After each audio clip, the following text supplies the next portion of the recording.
पूरे गैलवे परिवार को मेरा अभिनंदन।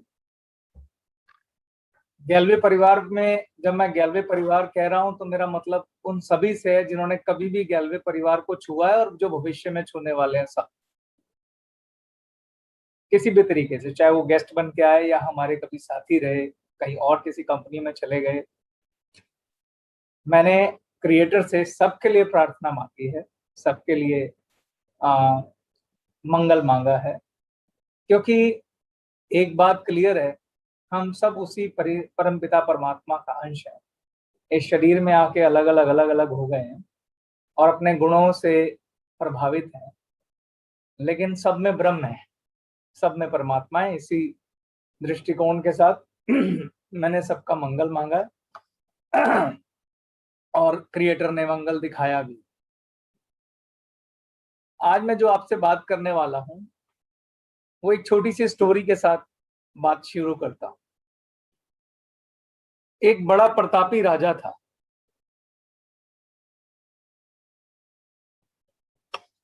बड़े सारे राज्य उसके अधीन थे, चक्रवर्ती सम्राट था।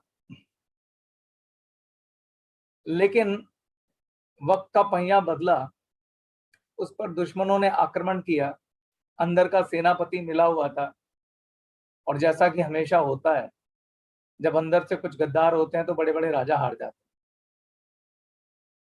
तो उस वजह से उस राजा की उस युद्ध में हार हुई और उसको भागना पड़ा। वो एक सुरंग से निकल के जंगल में भाग आया अकेला, और जंगल जंगल भटकने लगा।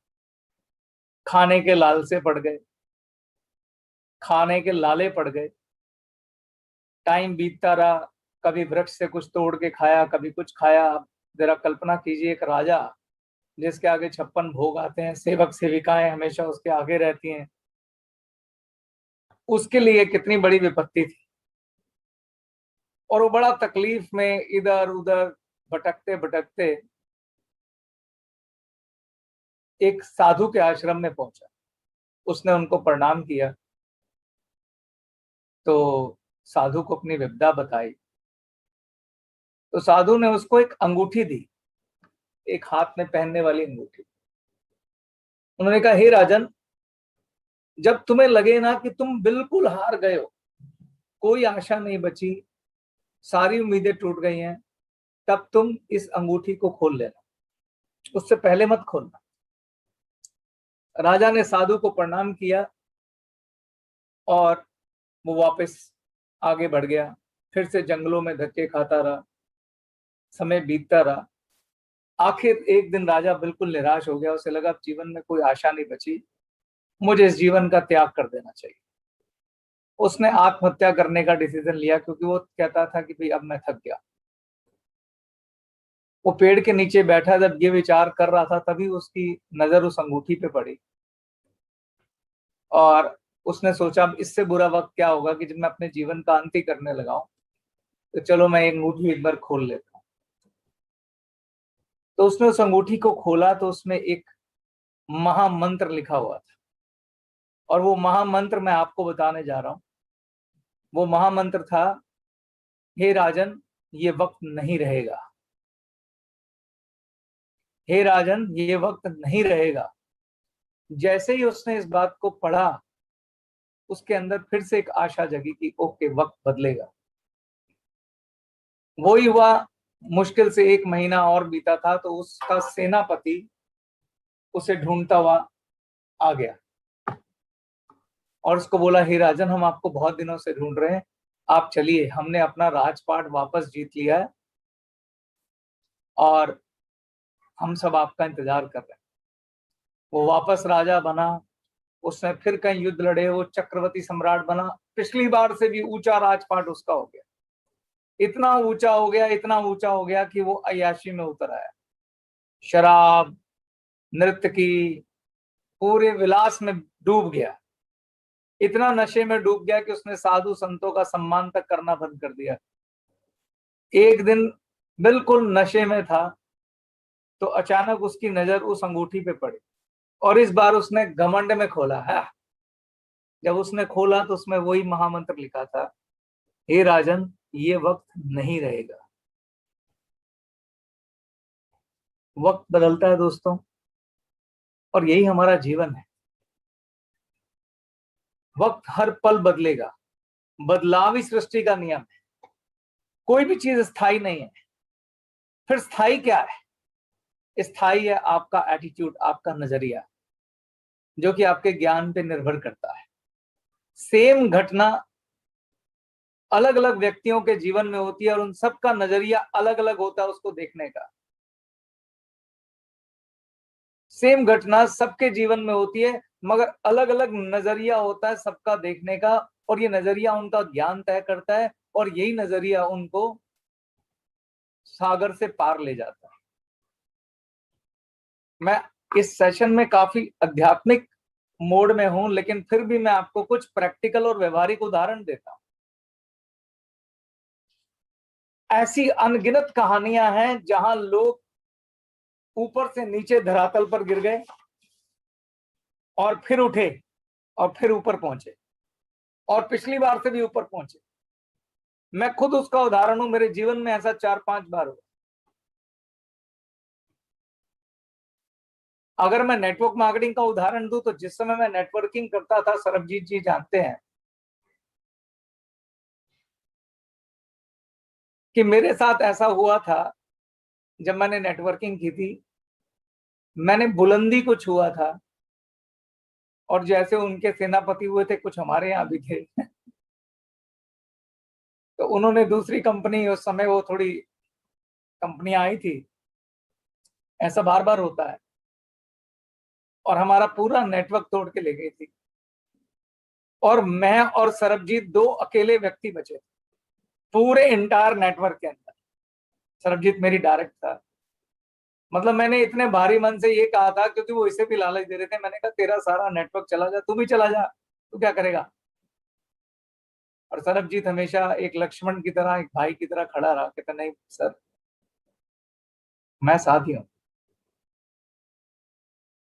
और हम दोनों भाइयों ने फिर से अपने मोजे कसे और दोबारा मेहनत शुरू कर, और यकीन मानो उससे भी बड़ा नेटवर्क हमने खड़ा कर डाला।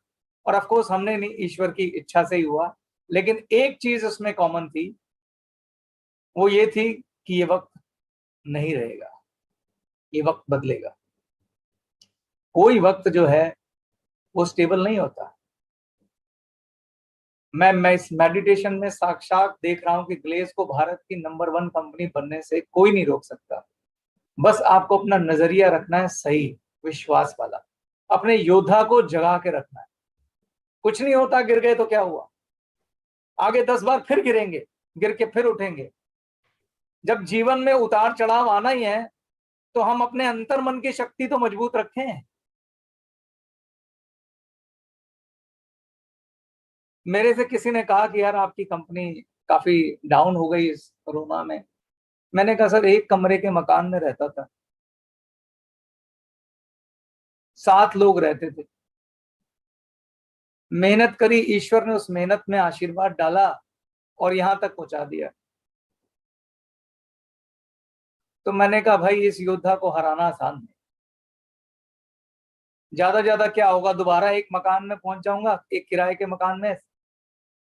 मैं कहा तब भी लड़ता रहूंगा, आखिरी सांस तक लड़ता रहूंगा, क्योंकि यही मेरा धर्म है। फल देने का काम उसका है, दे देगा।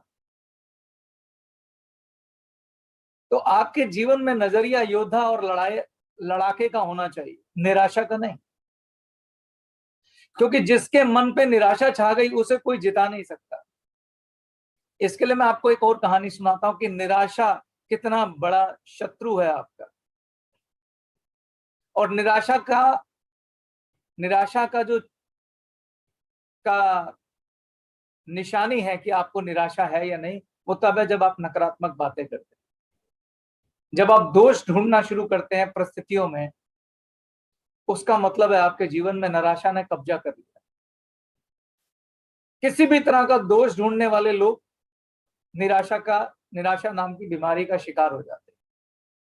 लेकिन जो लोग अपने इस समय जो हाथ में संसाधन है, उसके साथ युद्ध की तैयारी करते हैं, वो उनके जीतने की संभावनाएं प्रबल हो जाती है। मैंने ऐसे, आप लोगों ने इतिहास पढ़े होंगे कि एक राजा था जिसके पास 2 लाख की सेना थी, मगर उसे एक ऐसे राजा ने हरा दिया जिसके पास 5,000 की सेना थी। क्या फर्क था दोनों में?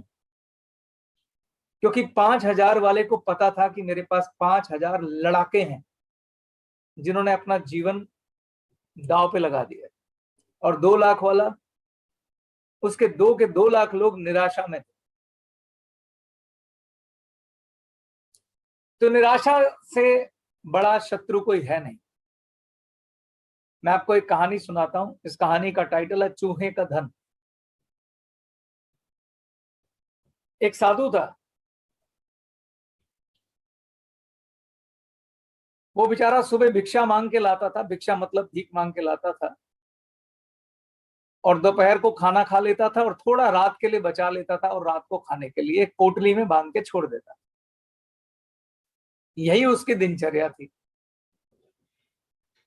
एक दिन क्या हुआ, उसने देखा कि उसका पोटली जो है वो कुतरा हुआ है, तो उसे समझ में आ गया उसका जो खाना है वो चूहा खा गया।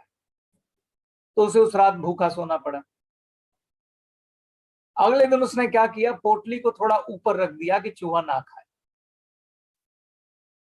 लेकिन अगले दिन क्या देखता है कि चूहा फिर खा गया।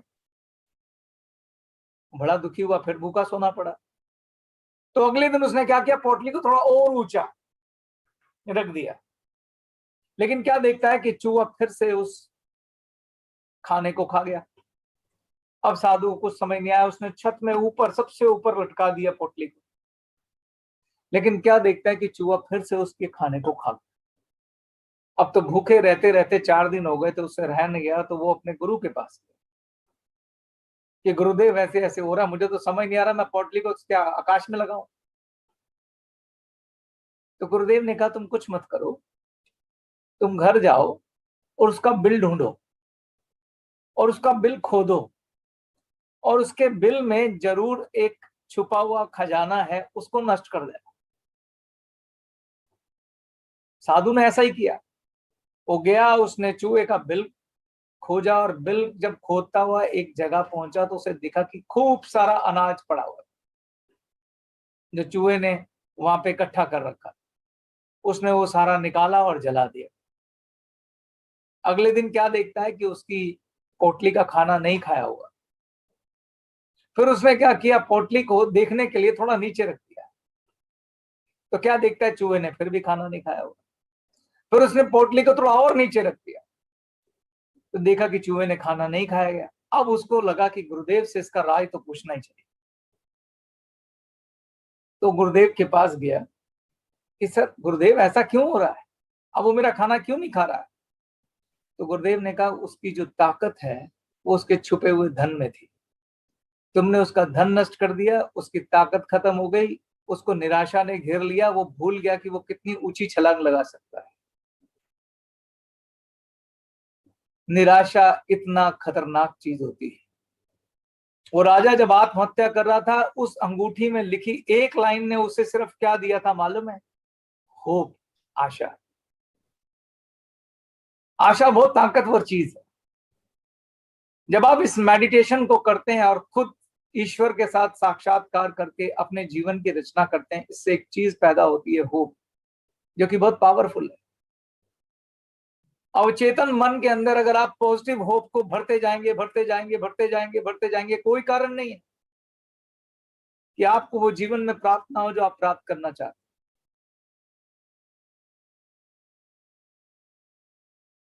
आज गूगल पे ऐसी कहानियां ढूंढिए जिन्होंने फेलियर से सक्सेस प्राप्त किया, आपको अनगिनत कहानियां मिलेंगी। जिसमें एक कहानी बहुत फेमस है, मैंने कई बार अपनी स्पीच में पहले भी बोली है। अमेरिका के राष्ट्रपति थे अब्राहम लिंकन। वो जितने भी राष्ट्रपति हुए अमेरिका के, उनमें सबसे महान राष्ट्रपति आज तक माने जाते हैं। जैसे हमारे देश में महात्मा गांधी की इज्जत होती है, ऐसे ही अब्राहम लिंकन की इज्जत होती है। यानी he is one of the greatest personality in America. यहां तक कि हमारे भारत की किताबों में भी उनका जिक्र होता है, अब्राहम लिंकन का। अब्राहम लिंकन जो है अमेरिका के 16वें राष्ट्रपति थे, और 1861 में 1861 में वो राष्ट्रपति बने। आपको उनके जीवन की कुछ कहानी बताता हूं, मुझे बताना कितने भाग्यशाली थे। 21 साल की एज में उनका पूरा का पूरा बिजनेस फेल हो गया, और उसके बाद उन्होंने बिजनेस छोड़ के पॉलिटिक्स में हाथ आजमाने का प्रयास किया, और 22 साल की एज में वो अपना एक लेजिस्लेटिव इलेक्शन हार गए। फिर उन्होंने सोचा चलो बिजनेस कर लेता हूं। उन्होंने अपना दोबारा बिजनेस शुरू किया, लेकिन 24 साल में वो भी पूरा बिजनेस कोलैप्स हो गया। 26 साल की आयु में उनकी पत्नी का देहांत हो गया, जिसकी वजह से उन्हें नर्वस ब्रेकडाउन हो गया 27 साल की एज में। यानी वह टोटली मेंटली डिस्टर्ब, डिप्रेशन वाले पर्सन हो गए। फिर उन्होंने हिम्मत जुटाई, दोबारा प्रयास किया, 34 पॉलिटिक्स में फिर से हाथ आजमाए, राजनीति में। 34 साल की एज में वो कांग्रेस का इलेक्शन हार गए। 36 साल की एज में दोबारा कांग्रेस का इलेक्शन हार गए। 45 साल की एज में सीनेटर का इलेक्शन हार गए। 47 साल की एज में वो अमेरिका का वाइस प्रेसिडेंट का इलेक्शन हार गए। 47 साल की एज में यहां तक कि सीनेटर का इलेक्शन भी हार गए, और 52 वर्ष की आयु में वो अमेरिका के राष्ट्रपति बने। ये अब्राहम लिंकन के जीवन के फेलियर की कहानी। वो नेता जिसे पूजा जाता है, उसने कितने फेलियर्स हैं देखिए। लेकिन इस सब फेलियर की कहानी में एक चीज कॉमन रही होगी, जो आप अपनी बुद्धि से भी सोच सकते हैं, वो है होप, आशा। उन्होंने लड़ना नहीं छोड़ा। अगर आपको मैंने इतने फेलियर गिनाए हैं, तो आपके पास दो दृष्टिकोण है इसको देखने के। एक तो आप ये देखेंगे कि कितने फेलियर हुए, या दूसरा दृष्टिकोण है उन्होंने कितनी लड़ाइयां लड़ी। फेलियर आपको सिखाता है। फेलियर से अच्छा कोई टीचर नहीं है आपका। जिन लोगों के नेटवर्क गिरे हैं, उन्हें ये नहीं सोचना चाहिए कि, उन्हें सिर्फ सीखना चाहिए कि अगली बार ऐसा क्या करें कि नेटवर्क हमारा स्टेबल रहे, बिजनेस हमारा स्टेबल रहे। इस बार की मेहनत ऐसी हो कि हम अपने बिजनेस को बच्चों को देके जाए, क्या गलतियां हुई हमसे, कहां चूक हुई। फेलियर आपको सिखाने के लिए आता है। फेलियर परमानेंट नहीं होता, क्योंकि वो अंगूठी में क्या लिखा था, ये वक्त नहीं रहेगा। तो आपके जीवन में जो घटनाएं होती हैं, वो आपको सिखाने के लिए होती है। वॉल्ट डिज्नी, आप सब वॉल्ट डिज्नी को जानते होंगे। आपने मिक्की माउस देखा होगा, डोनाल्ड डक देखा होगा, टॉम जेरी देखा होगा। उसके मालिक हैं डिज्नी। 20वीं सेंचुरी में, 20वीं शताब्दी में उनको सबसे जीनियस क्रिएटिव आदमी माना जाता है। उन्होंने डिज्नीलैंड बनाया, और आपको जान के हैरानगी होगी कि इसी व्यक्ति को एक न्यूज़पेपर में अपने स्ट्रगल के टाइम में जब ये नौकरी करते थे, तो इसीलिए निकाल दिया था कि आप क्रिएटिव नहीं है, ये वक्त नहीं रहेगा। भगवान राम, उन्हें 14 वर्ष का वनवास मिला, उनसे राज्य छीन लिया गया। 14 वर्ष का वनवास मिला, जहां पे राक्षस, जंगली जानवर 14 वर्ष वो संघर्ष करते रहे, लड़ते रहे। यहां तक कि एक रावण ने उनकी पत्नी का अपहरण तक कर लिया, उससे भी लड़े। लेकिन ये वक्त नहीं रहेगा। जब 14 वर्ष समाप्त हुए, वो राजा फिर से बने, और फिर खाली अयोध्या के राजा नहीं बने, त्रिलोकपति बने, तीनों लोगों के राजा बने। तो विपत्ति का समय का मतलब ये नहीं है कि हमारा भविष्य अंधकार में। उसका मतलब यह है कि आप अपनी लड़ाई जारी रखिए, हो सकता है भविष्य उससे भी अधिक सुनहरा हो।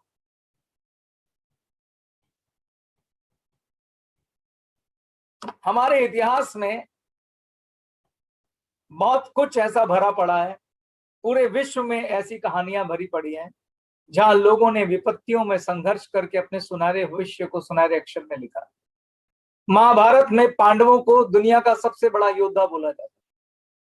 अर्जुन को बहुत बड़ा योद्धा मिला बोला जाता है। एक 5 गांव के लिए तरस रहे थे वो, कि 5 गांव दे दो हम अपना गुजारा चला लेंगे, नहीं मिला। जुए में हार गए वो अलग, 1 साल का अज्ञातवास मिला वो अलग, वन वन में घूमे, दर दर की ठोकरें खाई। और अज्ञातवास में क्या विपत्ति थी कि उनको कोई पहचानना नहीं चाहिए। और सोचो, इतने बड़े बड़े योद्धा, उन्होंने अज्ञातवास निकालने के लिए अर्जुन को औरत का रूप लेना पड़ा। और औरत का रूप लेकर वो अर्जुन जो उस समय के युग का सबसे बड़ा धनुर्धर था, सबसे बड़ा योद्धा था, सोचो वो औरत बन के घूम रहा है और एक राजा की राजकुमारी को नृतक सिखा रहा है। खाली औरत बनना नहीं, नृतक सिखा रहा है और नर्तकी के रूप में रह रहा है ताकि पहचाना ना जाओ। बाकी सारे पांडव उसी राजमहल में सेवक बन के रह रहे हैं। कोई किचन में काम कर रहा है, कोई झाड़ू लगा रहा है, कोई पोछा लगा रहा है। इससे बड़ी विपत्ति क्या होगी। लेकिन जब वक्त बदला, उन्हीं पांडवों ने भारत की सबसे बड़ी पावरफुल सेना कौरवों की सेना को हराया, क्योंकि ये सारे योद्धा थे। वक्त बदला, ये वक्त नहीं रहेगा। और उन्हीं पांडवों ने पूरे भारत पर कितना लंबा शासन किया। तो विपत्ति का मतलब है रात, और दुनिया में यकीन मानिए कोई ऐसी रात नहीं है जिसकी सुबह नहीं होती। तो हर रात की सुबह होती है, हमारी भी होगी। और इस बार उजाला पिछली बार से बड़ा होगा। आपको इस आशा के साथ इस 40 दिन तक इस क्रिया को मेरे साथ जारी रखना है, सरबजीत के साथ जारी रखना है, हम सबके साथ जारी रखना है, और ईश्वर सबका कल्याण करेगा, ऐसी मैं प्रार्थना करता हूं। धन्यवाद।